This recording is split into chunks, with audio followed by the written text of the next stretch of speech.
Well, I think it's about time that we start this webinar. Hello, everybody, and thank you for joining us this evening for our webinar about National Defense Strategy. And our speaker tonight is David Ochmanek. I've got a few announcements to make, but first I'd like to introduce our team. So the team that's making this happen. So tonight, Alan Stolberg will be introducing our speaker and doing the questions.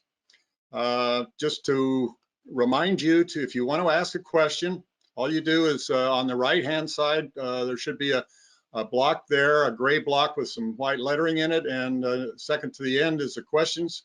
Just click on that and type in your questions, and Alan will field that to David Ochmanek at the end of the presentation.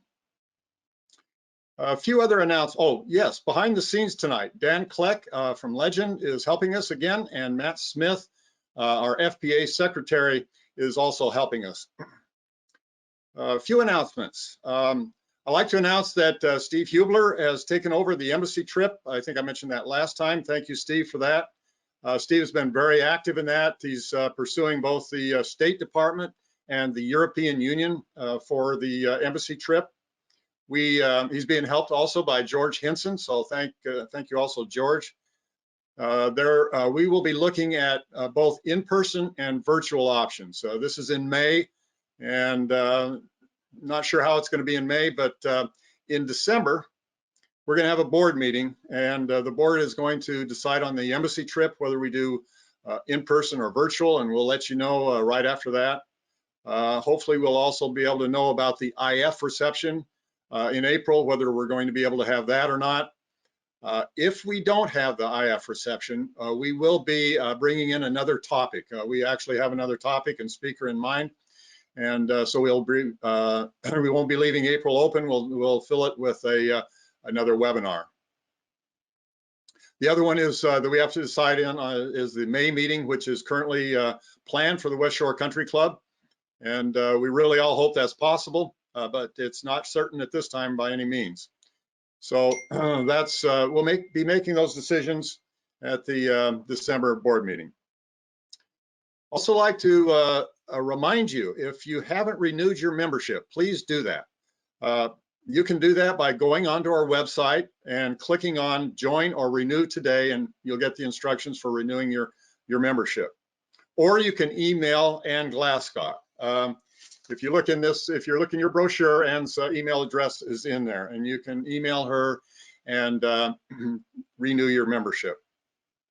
Also, please tell your friends about Foreign Policy Association, and feel free to invite them to these webinars. If you'd like to invite somebody, send me their name and email address, and we'll put them on the invitation list. We have to do it that way because each registration is unique to a person. It's not a general registration. So those are the announcements that I have. I'll touch base with you at the end of this meeting. But for now, I'll turn this over to Alan to introduce our speaker for this evening. Alan, it's all yours. Okay, Howard, thank you very much. And tonight we're all in for a treat because we are finally getting David Ochmanek. This, you are not going to get the poor second as you got last time. For those of you who are aware, David has tried twice to come up the first time. He spent 6 hours, literally 6 hours, trying to circumvent an extraordinarily bad car accident on the Washington Beltway. I'm not sure his wife ever thought she'd see him that night, but he did get home at least. The second time he had been scheduled to be our March 2020 speaker, and as we all know, the COVID did away with that. So finally we have success, and we are very, very lucky. And let me just spend a couple of moments telling you why. David is a graduate of the United States Air Force Academy. He spent 5 years as a Air Force intelligence officer, and then he spent 5 years as a State Department Foreign Service officer. Somewhere in there, he got a master's degree from the Woodrow Wilson School at Princeton. And then from the mid 80s up through today, he has either been with the RAND Corporation as one of its premier senior defense researchers and analysts. And I can say that because I'm also at the RAND Corporation, and he really is that highly regarded, as well as twice he has been a Deputy Assistant Secretary of Defense.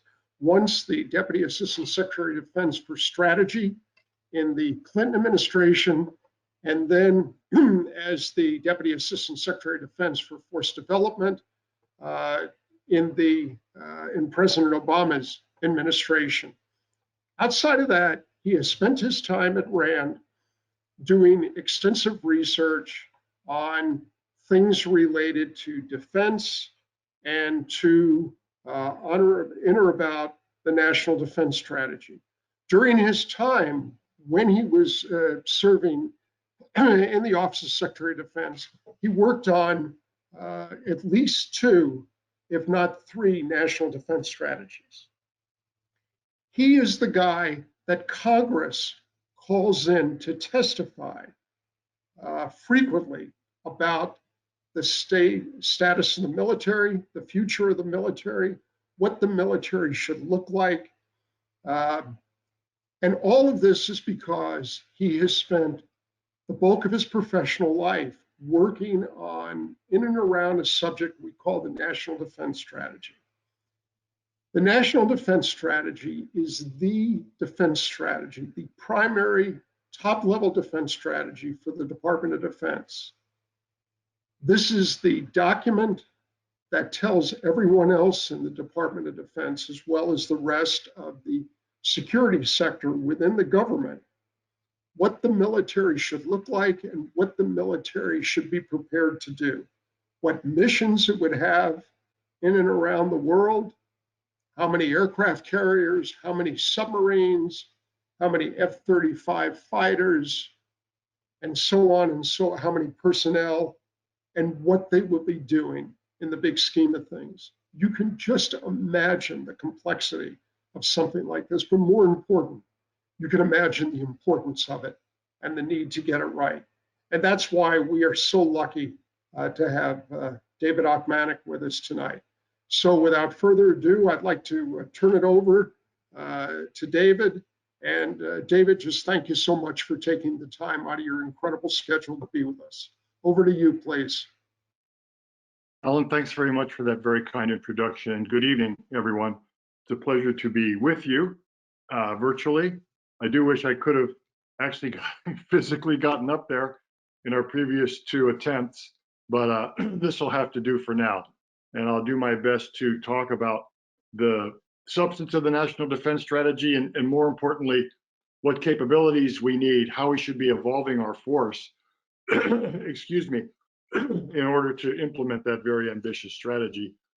As Alan said, the National Defense Strategy in theory tells the Department of Defense what to do. The Department of Defense often ignores it. And there's always been this disjuncture between the people who write strategy on the one hand and the people who actually write the checks that pay for the forces that we build, field, and operate. And so much of what I'm going to talk about here is on the diagnostic side. What challenges do our forces face? How well are we equipped to deal with those today? And what should the force look like going forward? But just because a strategist tells you that doesn't mean it's actually going to happen. So we'll have to see how this comes out. Why this title? Why am I focused on highly capable adversaries, and what does that mean? To cut to the chase, what it means is China and Russia. And why is this news? It's news because since the collapse of the Soviet Union in 1991, U.S. defense planning has been focused on what we in the business call regional adversaries. And if you think about the wars that we fought in the 1990s and early 2000s against Iraq, Serbia, Afghanistan, Libya, that was the core of our defense planning. And our forces were very well positioned to deal with those adversaries. Unfortunately, the security environment has deteriorated since then. And while we had the hope and expectation that China and Russia would fall into line with the rest of the Western democracies, if you will, and largely embrace the rules of the road, the liberal international order, that is not happening. And so we have a security problem. And we feel that it would be prudent to have capabilities, military capabilities, to deter either of those actors from using military power to try and counter our objectives, to try and pursue their own objectives. So that's a sea change in our planning. It was not unambiguously embraced by the Pentagon until 2017, when it became clear that both of these powers were not going to be fundamentally partners, but they are fundamentally adversaries. And we're still grappling with what that means. So I want to unpack that a little bit. I'll talk a little bit about other national security challenges. And I'm not going to run on forever. I'll leave plenty of time for your questions because I certainly don't expect to cover everything you want to hear. So Dan, if we could go to the next slide, please. I want to start with a pop quiz. 3 questions, true or false. I had intended for these to be build slides, so I wouldn't be giving you the answers. But so you have the answers, but just let me rhetorically pose these 3 questions, true or false. U.S. fields the finest fighting force the world has ever known. Most people would say that's a true statement. That's a quote from President Obama, so you know it probably is true. But all presidents like to say this because it is true. Our forces are second to none. Question 2, we outspend our adversaries by a substantial amount. Twice as much as China spends on defense per year, 6 times as much as Russia. That's also a true statement. Therefore, you might expect the 3rd statement to also be true, that programmed, that is, forces planned for the next 5 years or more, will be capable of accomplishing any of the missions that the strategy assigns to them today. The question mark in that box signals my concerns about that. It is not clear, in fact, that our forces could, with confidence, accomplish the missions of defeating aggression by either China or Russia. And our wargaming of those scenarios raises serious questions about the readiness and preparedness of our force to do that. So I'm gonna talk about both of these challenges, China and Russia, in some detail. So Dan, next slide, please. So to cut a little bit to the bottom line, my headline is that today's force is not, in fact, up to the demands of our of meeting emerging national security challenges, particularly those challenges posed by China and Russia. In fact, what we have today is a force that's still best suited to conducting operations against, what I flippantly call the junior varsity adversaries, the Serbias, the Iraqs, the Irans, the Afghanistans, the Libyas of the world. And also, of course, non-state actors like ISIS, the Taliban, and Al-Qaeda. We've gotten very good at that over the last 19 years. But we have serious issues with regard to the capabilities of our force. There are gaps in those capabilities that would be needed to keep pace with so-called near-peer adversaries, which is a euphemism for China and Russia. We have posture difficulties. We don't have our forces in Europe, our forces in the Western Pacific aren't ideally based or situated to confront aggression by these 2 adversaries. And we have lingering shortfalls in the training and readiness of our forces, again, after 19 years of continuous war overwhelmingly in the Middle East. So while there was no sort of formal recognition of this, we are now unambiguously no longer in the post-Cold War era, when those regional adversaries were the primary threat to our security. I don't have a good name for this. The national security strategy calls it an era of strategic competition, of major power competition, but it is qualitatively different and more challenging than that world we've come out of. And we have yet to really make the mental adjustment to the fact that our forces face some much more difficult challenges than they did in that earlier post-Cold War period. Next slide, please, Dan. So to get some perspective on how much and how fast things have changed, it might be useful to compare the battlefield of Operation Desert Storm with a potential battlefield in a war with China today. What you see pictured here is the situation on the night of January 16th, 1991, when we kicked off our portion of the war against Iraq. Those red circles you see inside Iraq designate the ranges of their surface-to-air missiles that were defending the most important military and strategic assets in the country. And the overall impression you get is that most of the country was undefended by surface-to-air missiles. The other thing to know is that those systems largely were designed in the Soviet Union in the 1950s and 60s. We understood them very well. We knew how to counter them electronically and kinetically. And the first couple nights of the Gulf War were about making those disappear. It's difficult to see, but there are rings around the Iraqi border in orange. What they show is the range of Saddam's surface-to-surface missiles, the infamous Scud missiles that you would have heard about during the war if you lived through it. He had about 200 of those missiles. They weren't very accurate. They weren't very reliable. In the end, they didn't pose much of a significant threat to our military posture, but we did have to take some account of those missiles. There were about 15 military air bases inside Iraq. There was no threat to our space-based systems for communications, for GPS, for reconnaissance. He had minimal electronic warfare capabilities, a very small, not very capable Navy. And the situation was such that after the first few days of hostilities, by late January, U.S. and coalition forces were able to dominate all domains of military operations, air, sea, land, space, and to the extent we had it then, cyberspace. And with that dominance, you know what happened. We basically imposed our will on Saddam Hussein's military, and with very few casualties, defeated the fourth largest army in the world in 42 days of combat. If we go to the next slide, you can see quite readily how things have changed. Those larger orange circles along the periphery of China show the ranges of their most capable long-range surface-to-air missile systems. You cannot safely fly a military aircraft into those zones without being in danger of being shot down. Those blob-like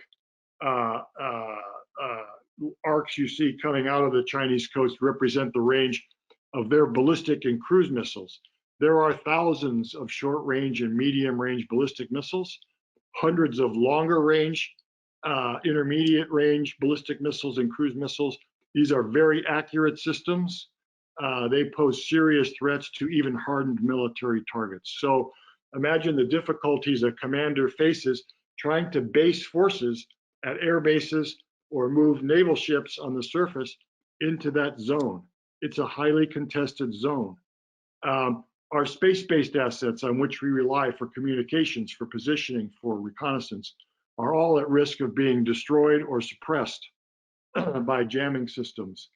Our command centers, our information systems, our computers, our communications are all at risk of being attacked by cyber and electronic means. And so all the domains of military operations today in a war with China would be contested. Our forces do not know how to fight on a battlefield where we don't have air superiority. It's not something we've experienced since 1944, probably. And so please go to the next slide, Dan. What this means is, in a war, the Chinese forces now have the capability to strike our bases well into the Central Pacific. They will defend the airspace over the Taiwan Strait and elsewhere along their periphery. These vital systems we have for giving us information about the battlefield, for allowing us to communicate among our forces, will all be disrupted, if not broken. You get the picture. And their goal in fielding these capabilities is first to deter us from intervening in a conflict against our interests, if possible, or if not, to hold our military power at arm's length for a period of time sufficient to allow them to achieve their objectives. And the scenario that we most worry about, of course, is the invasion of Taiwan, to which we have an informal security assurance.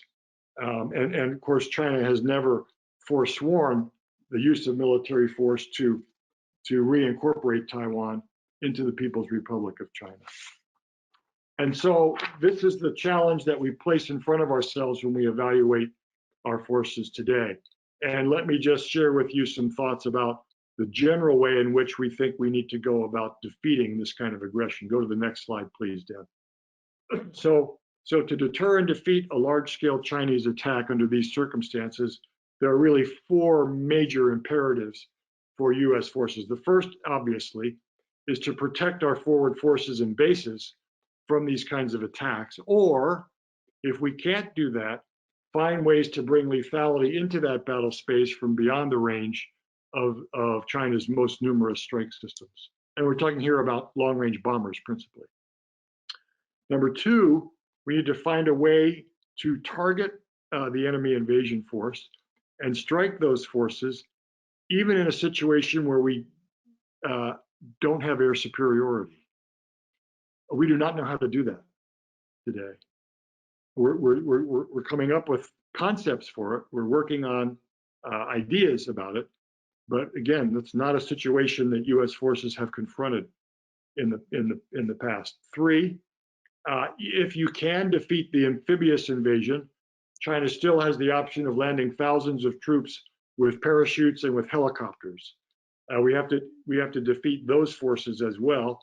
Again, in a situation where we don't own the airspace over Taiwan. And then finally, be prepared to provide fire support to Taiwanese ground forces contending with whatever mainland forces have been able to land on the island. That's a pretty tall order in a world where our bases and forces are under attack. And again, recall all the disruption that China can impose on our command and control, our reconnaissance, our communications, etc. And again, to underscore the problem, our forces today do not have some of the capabilities, they don't have the posture, and they don't have the operational concepts that they would need to execute this four-step approach to defeating Chinese aggression. And just to foot stomp this a little further, when our blue teams in our war games are confronted with this challenge and they reach into their kit bag to use the sorts of capabilities and operating concepts that worked so well against Iraq, against Serbia, against Libya, they fail. You just can't put 1,000 airplanes within MRBM range of China and expect those to operate effectively. So we got a lot of work to do conceptually as well as in terms of investments to reverse this erosion in the military balance. Go to the next slide, please, Dan. So all is not lost. People are coming up with ideas for how to operate in this environment. Here are some of the more promising ones.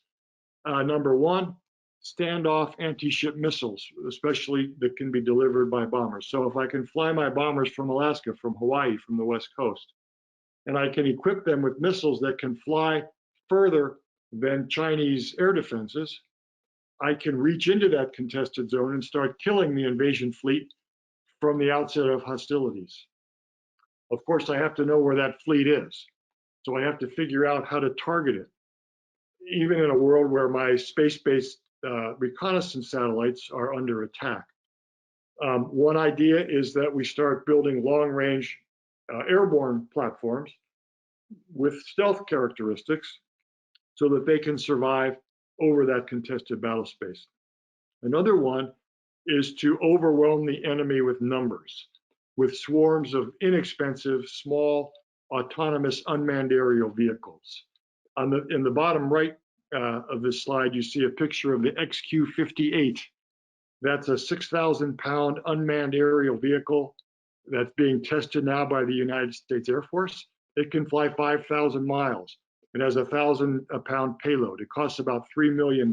So for the price of one F-35, which is our state-of-the-art fighter, I can buy about 25 or 30 of these XQ-58s.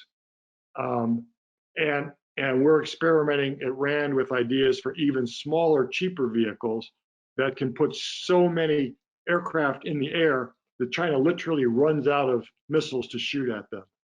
And once that happens, we effectively own the airspace. So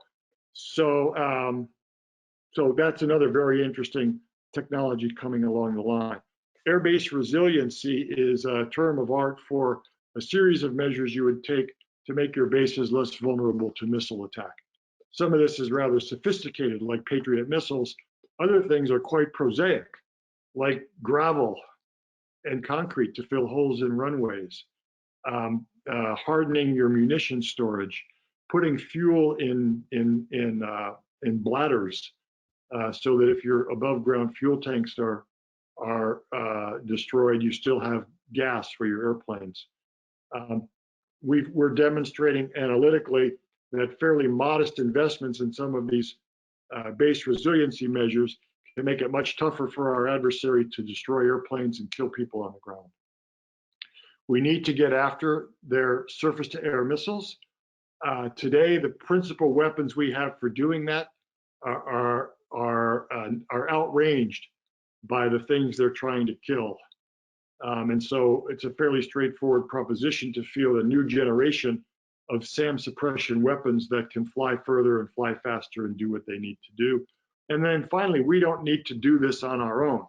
Our partners, the Taiwans, can and should invest more intelligently in capabilities that would make them harder to successfully invade. And these are not high tech for the most part. We're talking again about unmanned aerial vehicles for reconnaissance, things like rocket artillery that they can rain onto the beaches, mobile air defenses, mines that they can sow into the waters, right, and complicate an amphibious invasion.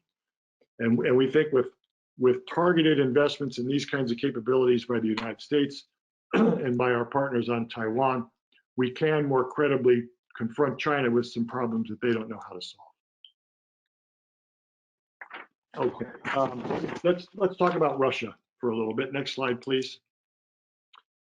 Starting in late 2014, we began worrying about Russia. Why?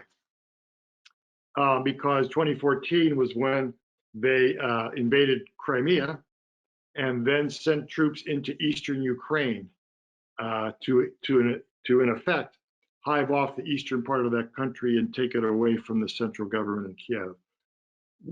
That frankly came as something of a shock to US defense planners. We understood that Vladimir Putin was not our friend. We understood that we had some conflicting objectives with the Russians, but we did not think that they would resort to the use of military force inside Europe to forcibly alter borders. And when they did, it became clear that we were mistaken about Russian intentions. And all of a sudden, our allies on the eastern flank of NATO became very concerned about their security, and rightly so. So we began wargaming what a Russian invasion of the Baltic states would look like. And you see there in sketchy form, the three Baltic states, Estonia, Latvia, and Lithuania, going from north to south. They border on Russia and Belarus. And we very quickly determined that although the Russian military was much smaller and less capable in an absolute sense than it was under the Soviet days during the Cold War, that they had sufficient numbers of ready and capable ground forces that they could readily overwhelm NATO's defenses along that Baltic border. Indeed, within 48 to 60 hours of our war games, Russian forces are beginning to surround one or more of the capitals of the Baltic states. That's obviously not a satisfactory situation from the standpoint of the NATO alliance, which assures each of its members that we will all come to their defense if they're attacked. Just as with the Chinese, if we run down the list of Russian military capabilities, what we see is a situation where they can deny US and allied forces freedom of action in all the domains of military operations. On the ground, they have superior combat power, both with maneuver forces and with artillery. They have a hellacious air defense over their battle space, based primarily on dense arrays of modern surface-to-air missile systems, many of the same systems that are fielded by the Chinese. They too can go after our satellites. They will use cyber and electronic attack to go after our command and control. Our rear areas can be threatened by Russian cruise missiles. The INF Treaty prevented the Russians from fielding ballistic missiles beyond the range of 500 kilometers. That was a very good thing. We've now left that treaty, so we're expecting to see growth in Russian ballistic missile threats in the near future. The Baltic Sea will be a killing zone. We're not going to be sending surface vessels in there of any kind. And all of this creates a situation where, as I said, they can rapidly expect to overrun our defenses and occupy one or more of the Baltic states very quickly. Next slide, please. So again, what we learn is that the legacy approach to US military operations, if tried against this sort of threat, will fail. What we need to do is, again, four things. One, make it more difficult for, place more combat power back into Europe. We had 383,000 American soldiers, sailors, and airmen in Europe during the Cold War. We have 70,000 there now. We need more than 70,000 because we don't have time to move them across the ocean in time to prevent a Russian attack. So rebuilding that combat power is important. We have made some steps in that regard since 2015. We need to do more. Just as with the Chinese, we need to figure out how to fight effectively in contested airspace. That means finding where the Russian invasion force is and striking them from the outset of hostilities with precision fires. We, again, need better ways to suppress their surface-to-air missiles, their integrated air defense. And finally, we need to defend our forces on the ground and our rear area bases and command and control nodes from Russian military attacks. And just as before, we have some thoughts on ways to do that. If we go to the next slide, I'll talk to the most promising approaches. So one is simply fixing posture. Put the heavy equipment, the tanks, the armored personnel carriers, the self-propelled artillery, the ammunition forward into Central Europe, if not Eastern Europe, now, and have our allies supplement that posture as well. We can distribute sensors all over this battlefield. Here we're defending our own territory. So that top picture where you're looking at the feet and legs of a soldier, those are unattended ground sensors, 3 of them next to that soldier. We've used lots of these in Afghanistan and Iraq to help us find improvised explosive devices and detect movement by our adversaries. We could have thousands of these along the border areas of the Baltic states, which would tell us where Russian forces are concentrated. We can supplement those as well with those unmanned aerial vehicles that I talked about. We invented some very capable precision-guided anti-armor munitions in the 1980s. We basically stopped building them in the 1990s because we didn't have much concern about confronting large numbers of armored vehicles on the part of our adversary. We need to start building those again. We need to put them into storage bunkers at air bases in Europe. We need to defend our bases against cruise missiles. Again, get after their SAMs. We have concepts on the drawing board for longer range SAM suppression weapons. We are outgunned by Russian artillery. We need to do a better job of finding that artillery and putting precision fires against it quickly. The Army calls that counter battery fire. Again, this is not a high-tech thing, but it's not something we've invested in because since Desert Storm, we haven't really faced an adversary that had artillery.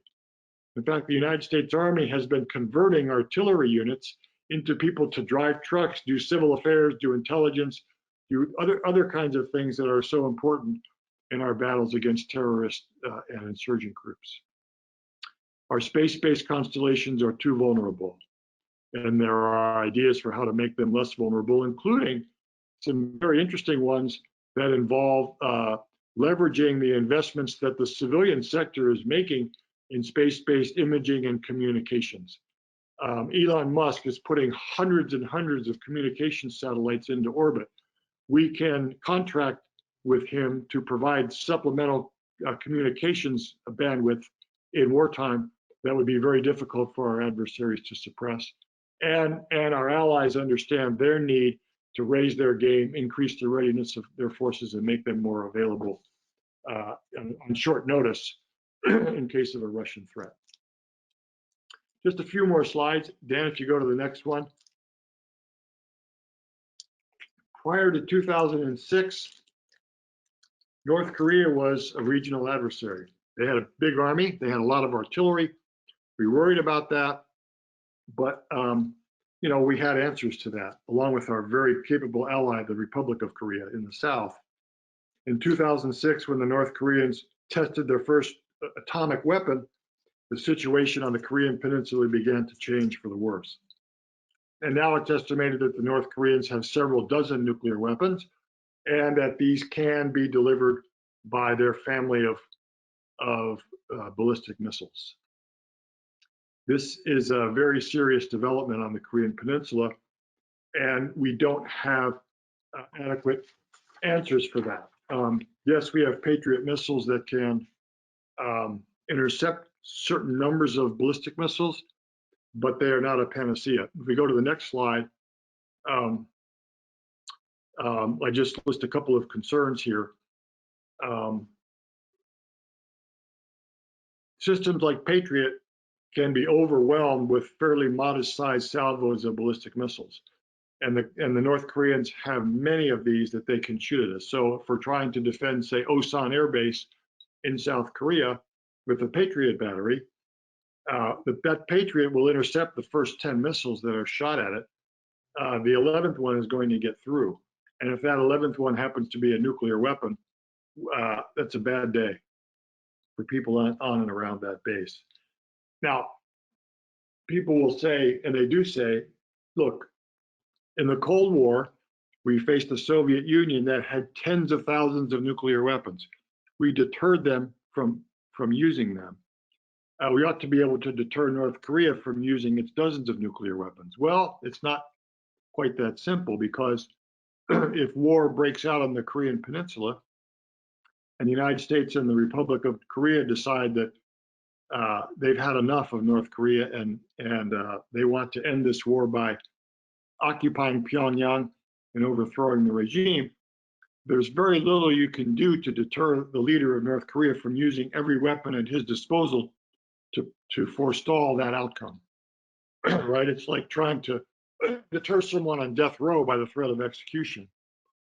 He's already incurred the downside risk. And so what we find in our war games is that threats to use nuclear weapons against North Korea do not avail to prevent North Korea from using their nuclear weapons first, unless the United States and South Korea are prepared to forswear regime change as a war aim. So you get the picture.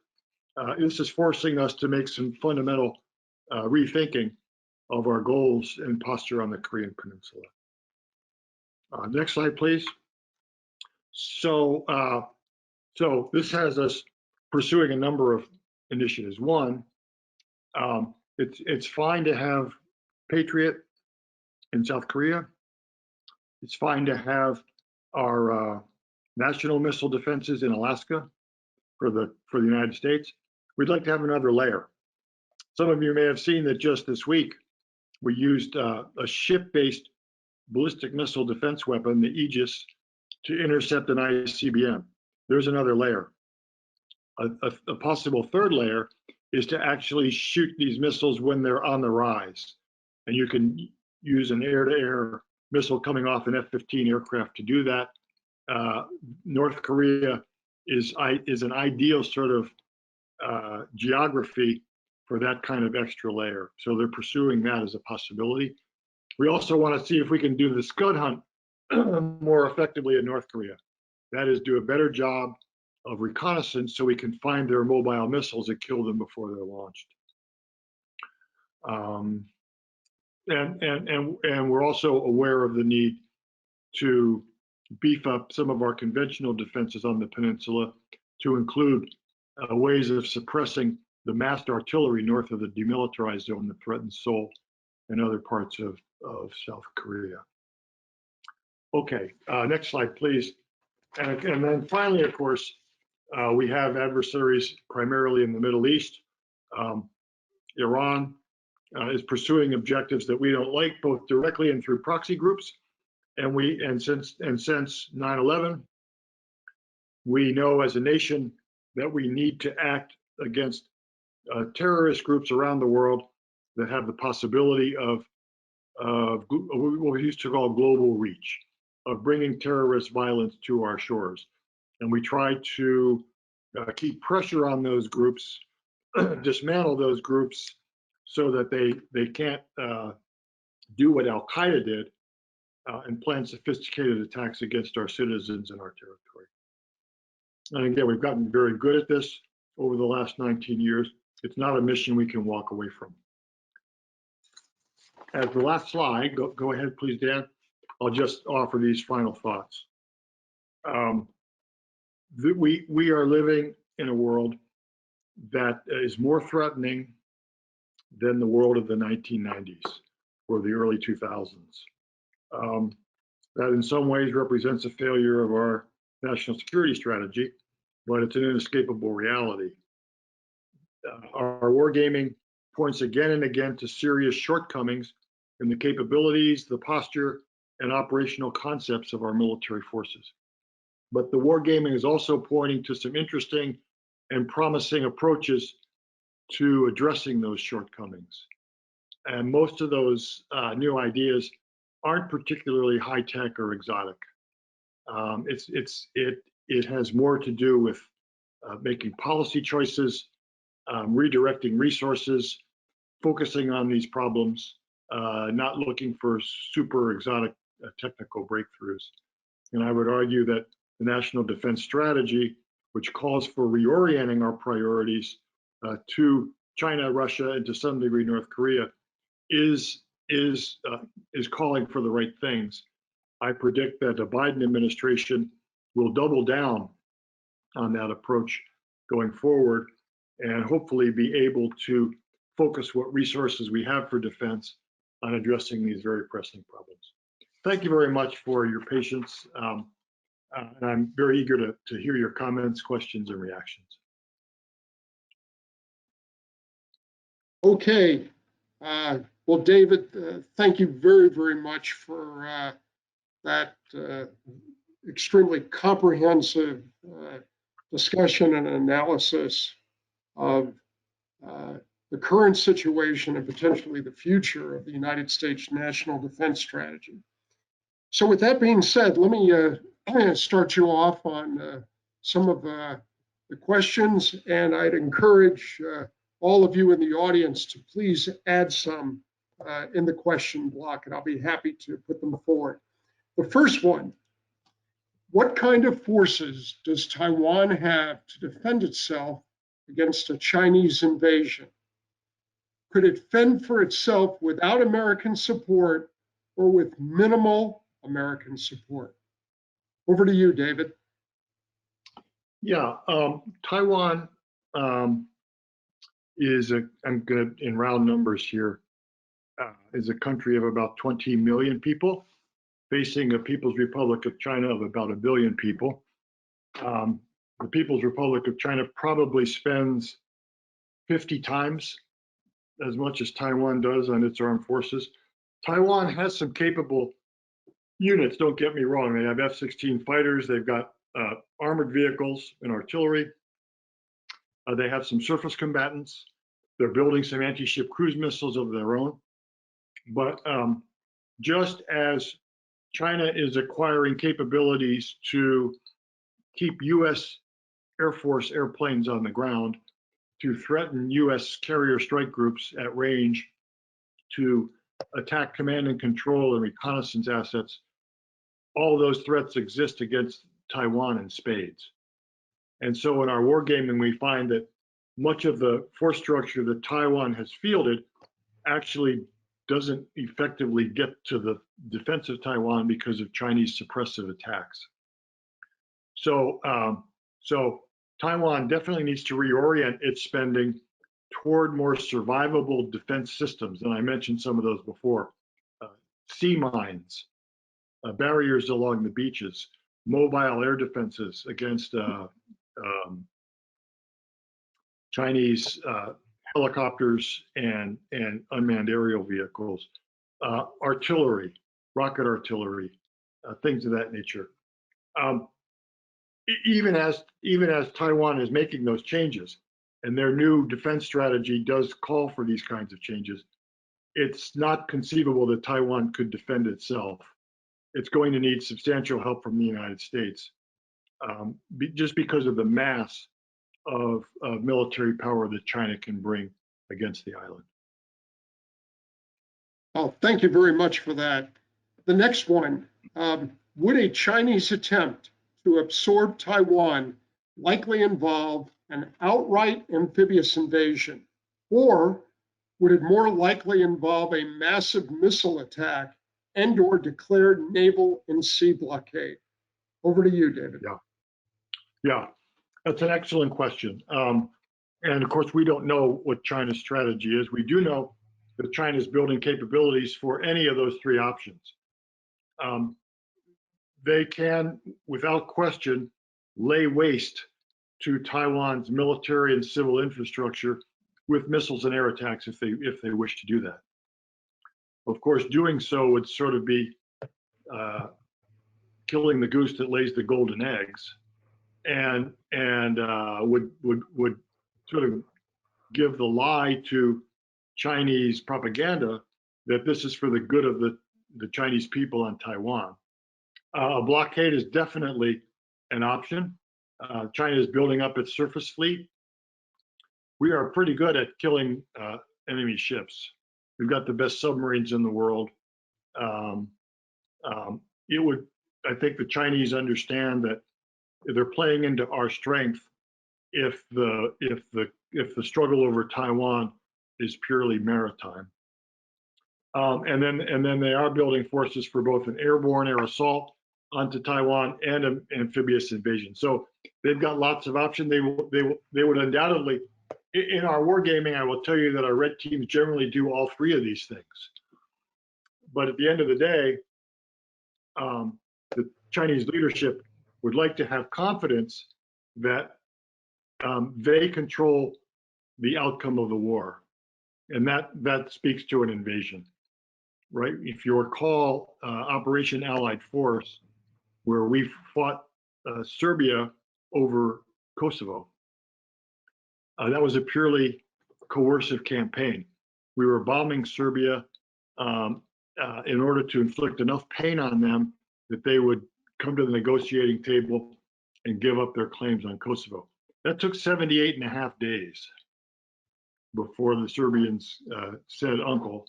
And inherent in a coercive strategy is that it leaves the initiative to your adversary. So it's impossible to predict what China might do. I think we have to have capabilities to try to counter any and all of those three options.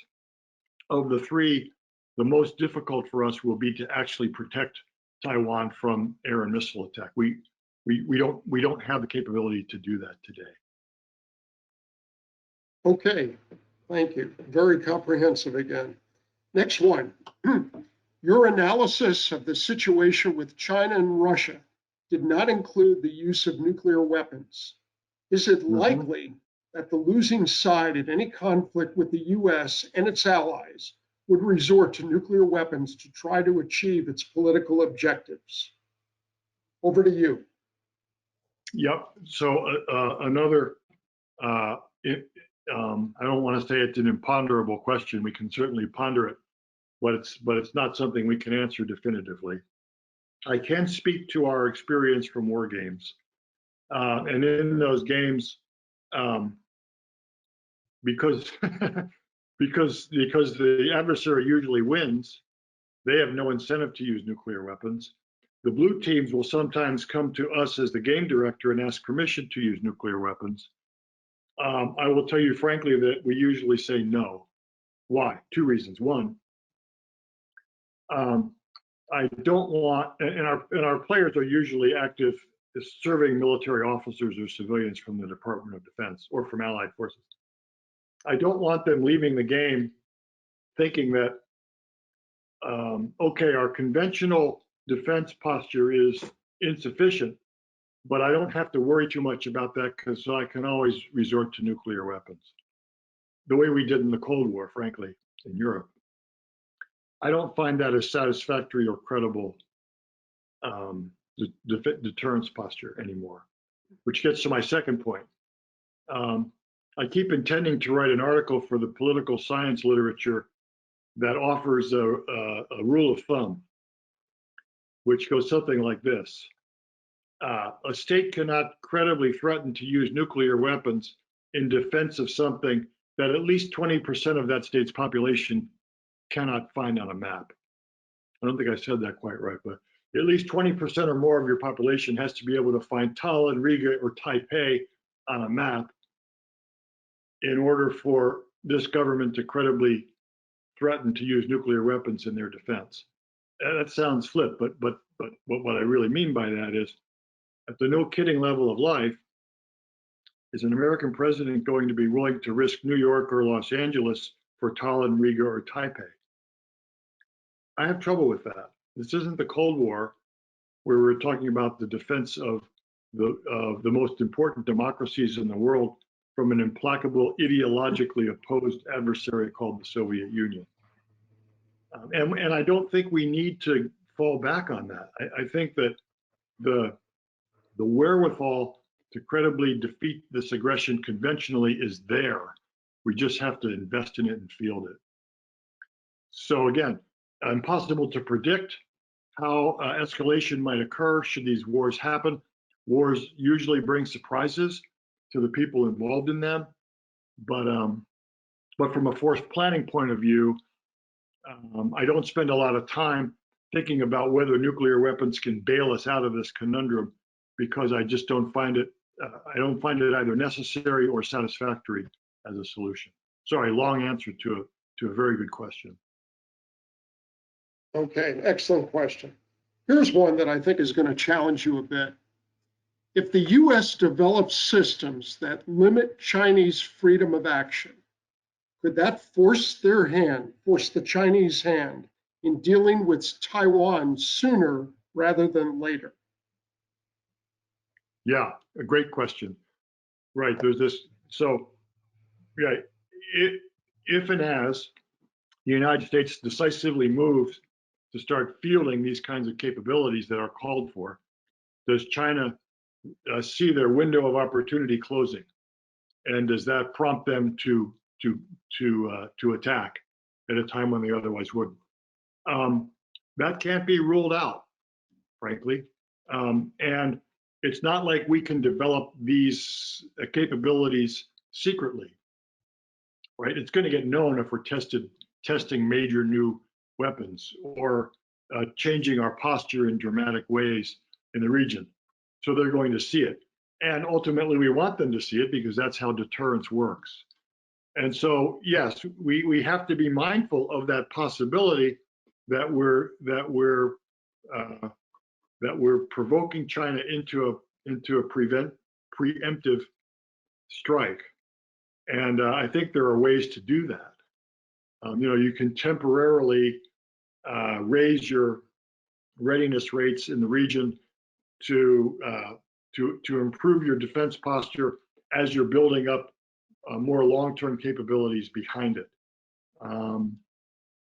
You can make sure that the Taiwans are on full alert for a period of time while we're building up some of these capabilities as well. The other thing to note is that the weather and the sea states in the Taiwan Strait are not favorable to amphibious operations most of the year. So there are narrow windows of time, 1 or 2 to 3 months a year, when it's actually feasible to consider an amphibious invasion. So you can take steps during those periods of vulnerability to raise your defense posture and hopefully manage that set of incentives that China might perceive. Okay, David, thank you for that. Next one. Have you read Christian Brose's recent book, The Kill Chain, which advocated a more high-tech approach to countering Chinese advances in artificial intelligence, anti-satellite capabilities, and quantum computing? If you're familiar with his thesis, where do you agree or disagree? Over to you, please. Funny you should ask. I teach a course at Georgetown on force planning, and last night we had a seminar on Christian Brose's book, so I know it quite well. Yes, and Chris is onto some very good ideas. One of the things I really like, he encapsulated it very well. His critique of our current force is that it can be characterized as large numbers of people operating small numbers of highly expensive, exquisite, and difficult to replace machines. And what he advocates is moving toward a force that turns that on its head. Smaller numbers of people operating very large numbers of very smart, inexpensive, autonomous machines. And I think there's a lot of potential for that kind of approach. That XQ-58 I pointed to is the first step down that road. And in our simulations, we see a role, as I alluded to, for hundreds, if not thousands, of these autonomous systems to flood the zone, to do reconnaissance, to do electronic jamming, to carry weapons to their aim points, and using automatic target recognition and AI to actually do the imagery interpretation of the data they're collecting, so that the mesh itself, we call it a targeting grid, can decide which are the most lucrative targets and then guide those weapons to the targets. So yes, I think that Chris is kind of one of those on the cutting edge of thinking about future approaches to warfare in these highly contested environments. Thank you for raising that. Okay, well, thank you for that. Next one. Where does this assessment leave U.S. nuclear weapons? Over to you, please. Yeah, so I think implicit in that question is a realization that throughout the Cold War, we always relied on nuclear weapons as the bedrock of our deterrent against Soviet aggression, not only Soviet nuclear attack on the United States, but also a large-scale Soviet attack on Central Europe. I don't have a definitive answer to that. Nobody wants to how do I want to say this? No one wants to do nuclear deterrence on the cheap. It's too important, and so as you know, the nuclear triad, which has characterized our forces since the 1960s, is undergoing modernization. All of our nuclear submarines are approaching the end of their lives. They have to be replaced. The Air Force is building a new stealthy bomber called the B-21 that will have both nuclear and conventional capabilities. I think the big question is what to do about the Minuteman force. We have 450, I think, ICBMs today in silos around the nation. Do we want to continue to have a land-based nuclear deterrent? There are a lot of advantages to that, which I could go into if people are interested. They're also quite expensive. So I think that will be a question in front of the Biden administration and in front of the defense committees on Congress going forward. Does that get at the questioner's question? I think it does. I mean, Richard, please add on to it if you think he missed anything, but I think it does. Thank you. David, the next one. Years ago, our planning assumption for force structuring and posturing was our ability to fight 2.5 wars. Yep. That then shifted to the win, hold, win assumption. what is the assumption for force planning these days? Over to you. Yeah, without getting pedantic, let me just say that 2.5 wars and later 1.5 wars was the force sizing criterion in the Cold War. And 1.5 back then meant Europe plus Korea. When the Soviet Union collapsed and we did the bottom-up review in 1993, as Al suggested, I wrote a lot of that. Win, hold, win was raised as a trial balloon. It was shot down, and Les Aspin and company articulated a force planning construct called 2 major regional conflicts. Essentially, do Iraq over again in Korea. That 2 MRC criterion basically held until this most recent national defense strategy. And what changed is how we define the wars of interest. So again, in 1993, it was 2 major regional conflicts. The MRCs. The R stood for regional. It meant the Iraqs, the North Koreas, the Serbias of the world. The National Defense Strategy of 2018 says we need to be able to defeat aggression by either China or Russia. These are bigger problems than those posed by a major regional adversary. Right? This is a bigger problem than the Iraq, the Serbia, the Korea problem.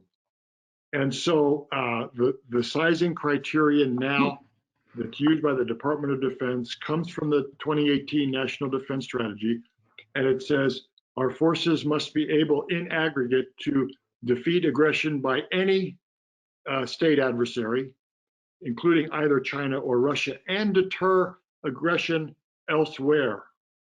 And it's silent about who the audience of that deterrence might be. If we're fighting China, it could be Russia, could be North Korea. If we're fighting Russia, it could be China or North Korea or possibly Iran. And we have to defend the homeland at the same time.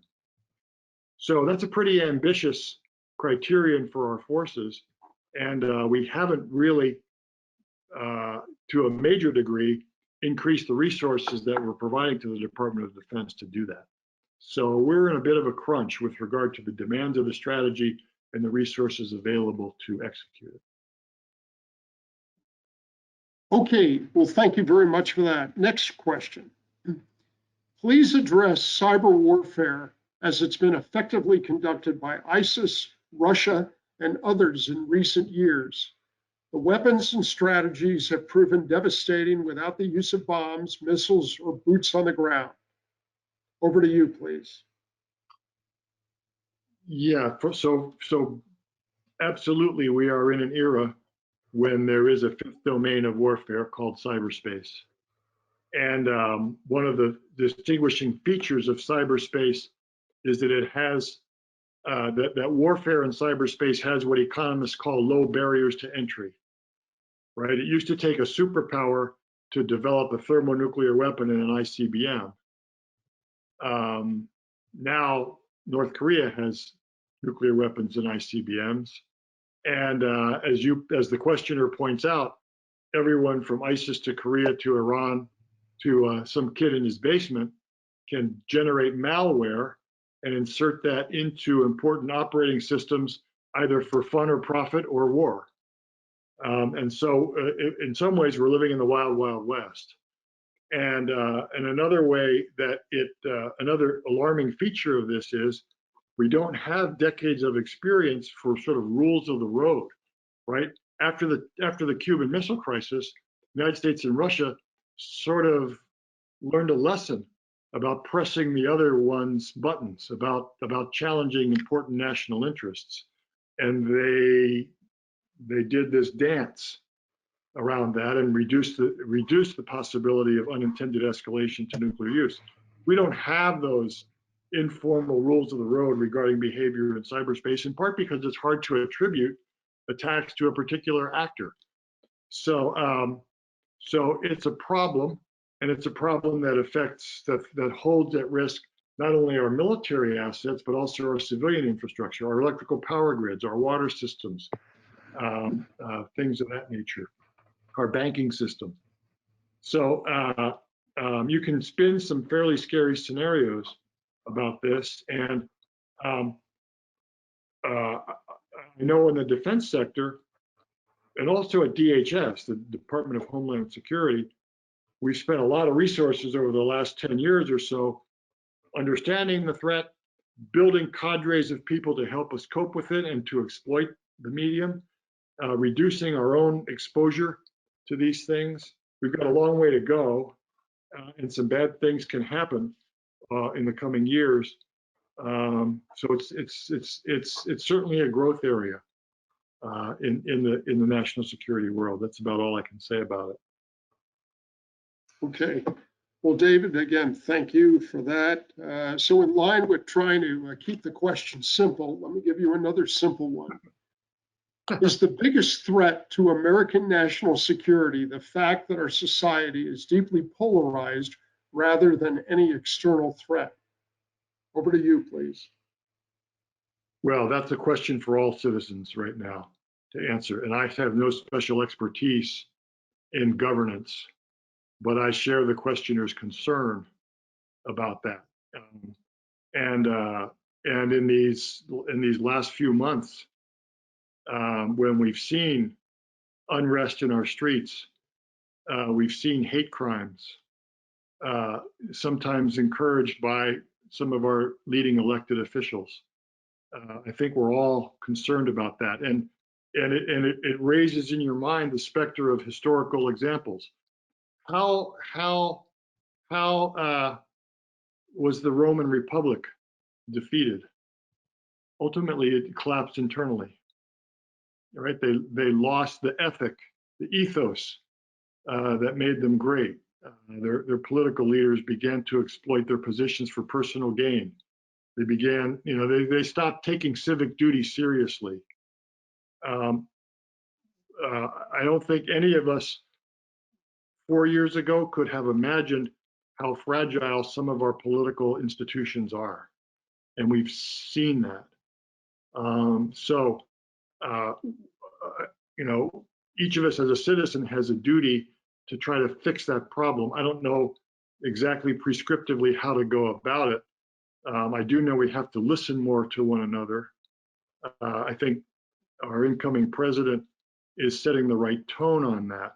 But I think we've got years of work to do as Americans to turn this around. I'm sorry I don't have more analytical work I can draw on. One thing I can recommend to people, my company RAND, I'm very proud of this, has taken this problem on. And if you go to our website, www.rand.org, and this is not a commercial, we're a nonprofit, none of us makes any money from this, and you look up a book called Truth Decay, Truth Decay, I think it's a very thoughtful piece. And it's analytical about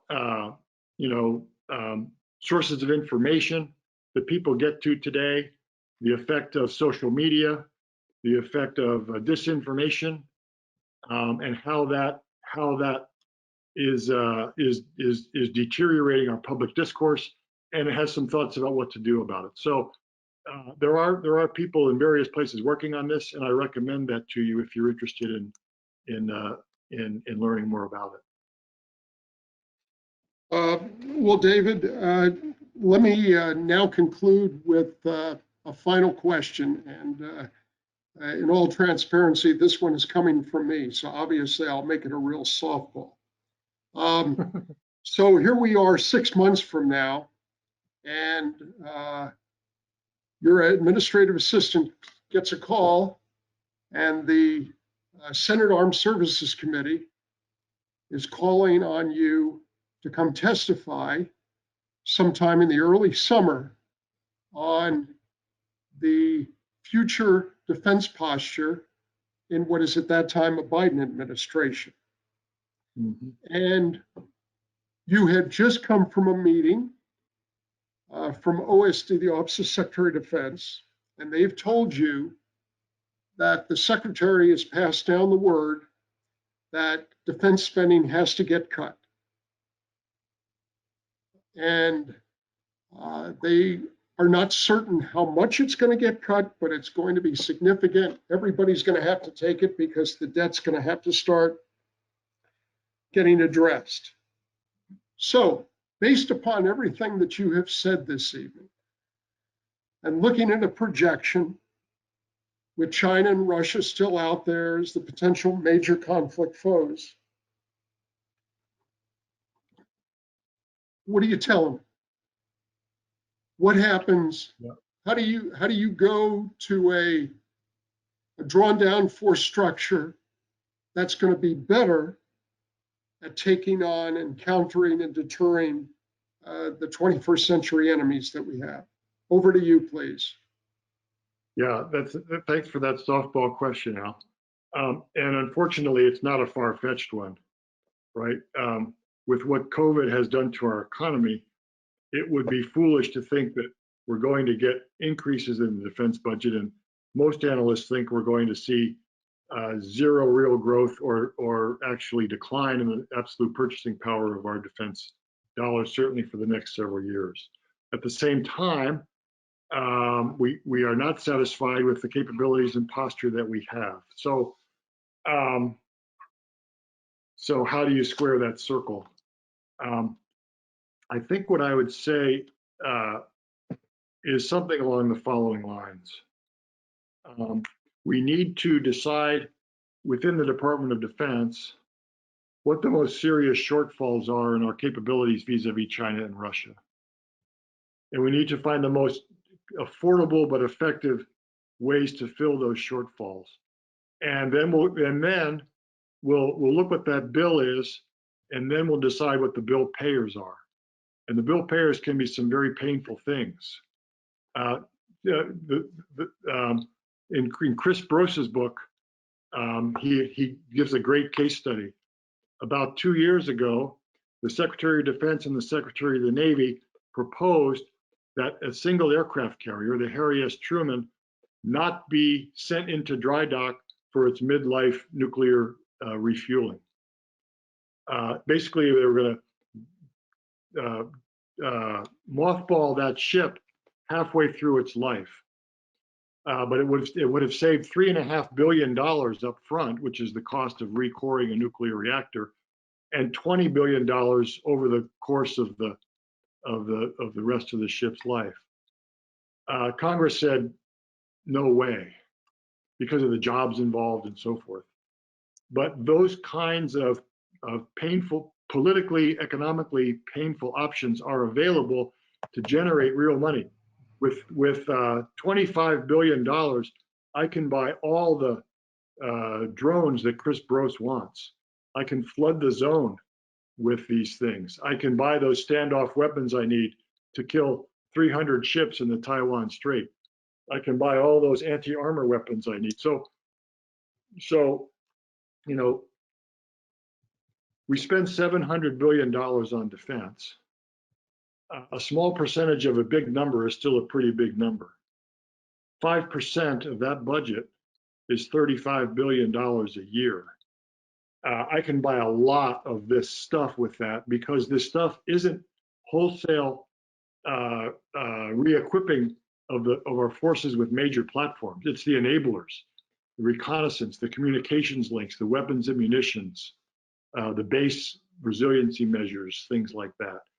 So I still think that we can get those targeted capabilities that we need into the field, even with a marginally smaller defense budget, if we're willing to do some unconventional and politically painful things. I really believe that. Okay, I mean, really well said. Thank you. Well, while you were doing that, one last question came in. I think this will be an easy and a quick one, but I think it's an important one. Assuming that President Biden appoints Michelle Flournoy as the Secretary of Defense, what is your level of confidence that she has the experience, insight, and will to successfully implement an optimal strategy? Over to you, please. I have complete confidence in Michelle Flournoy, and I say that having worked with her and for her since 1993. Michelle was my deputy, and I hired her in 1993. She impressed all of us with her intelligence and her commitment. When I left the Pentagon in 1995, she took my job as Deputy Assistant Secretary. And I said to her at that time, I hope I can come back and work for you someday. Because as an analyst, it was clear which of the two of us had the potential to keep rising. And so in 2009, when she was named as the Undersecretary, I sent her an email and said, I don't want a promotion, but if you want me to come work for you, I'd be happy to do that. Well, I did for 5 years. And she just hit it out of the park consistently. And one of the most demanding, and she was the number 3 in the Office of the Secretary of Defense then. So she has the whole toolkit to be very successful in that job. Thanks for the opportunity to reflect on that. Well, thank you very, very much, David. I mean, that was an incredible tour de force this evening. And as we have in the past, we all got our 3 graduate credits tonight. And a sincere thanks to you and to everybody out there for the great questions this evening. Amen. Really a wonderful evening, all told. And most importantly, I'm glad you can make it this time. So it's just great. With that being said, I'd like to turn it back over to our president, Howard Davison. And David, I look forward to hearing from you. Take care and be well, my friend. Thanks, Alan. You too. Thanks for the opportunity, everyone. Appreciate it. So David, I'd just like to add my thanks. I thought it was a really eye-opening and very interesting, excellent presentation that you gave. I'm glad we were finally able to make it happen. It definitely was worth the wait. So thank you so much. Okay, thank you, Howard, everybody. And thank you for your patience. Oh, no problem. Yes, thanks everybody for attending. Next month, we will hear from one of our own Foreign Policy Association member, Robert Nye, will talk to us about China and its rebellious provinces. So it falls right in line with what we talked about tonight. I think that's good. And it's a very important topic. Again, please feel free to invite your friends to this by sending me their names and emails, and we will add them to the invite list. Thank you, everybody, and have a nice evening.